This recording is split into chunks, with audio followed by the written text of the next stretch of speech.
Transformers 1, the latest animated action film that serves as a prequel to the 2007 Michael Bay movie, actually offers a breath of fresh air to this jaded franchise that mostly went after scale. Unlike the Michael Bay films, which always depend on the visual spectacle angle of filmmaking, the animated version approach from director Josh Cooley is more character driven, and there is a solid drama in the story that starts off in a humorous manner.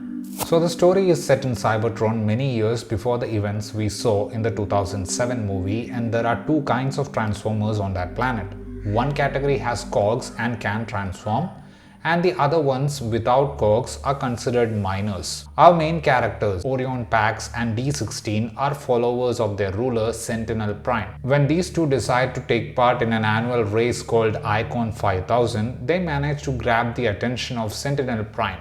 But eventually they ended up in a secret basement as prisoners. What we see in the movie is the dramatic developments that happen when Orion and D16 obtain a chip that has key information about primes who died trying to protect the matrix of leadership.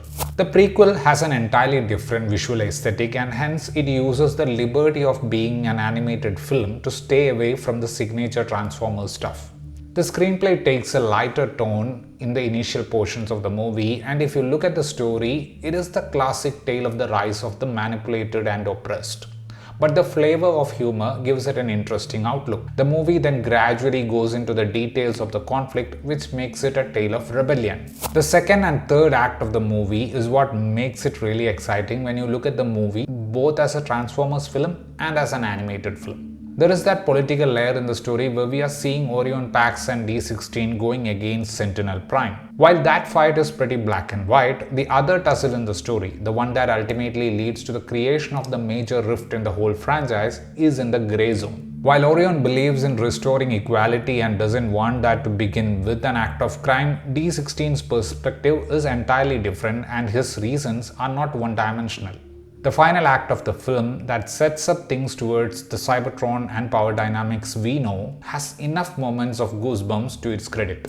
The visual texture and the choreography of set pieces are really of top-notch quality. Unlike the live-action versions we have seen, the editing has a sense of space continuity, and they do not blindly depend on mass destruction to create a visual grandeur.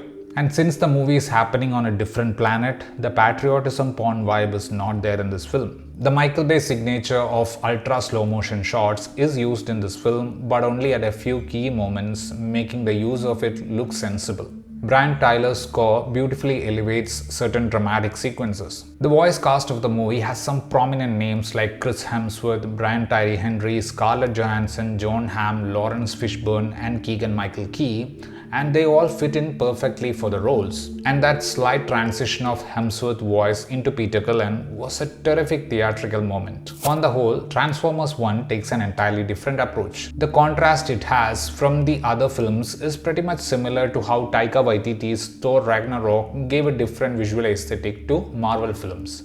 And interestingly, the world of Cybertron somewhere reminded me of Waititi's Asgard. With humor, character development, and drama in the story keeping you interested in the developments, Josh Cooley's film instills hope in this Hasbro franchise.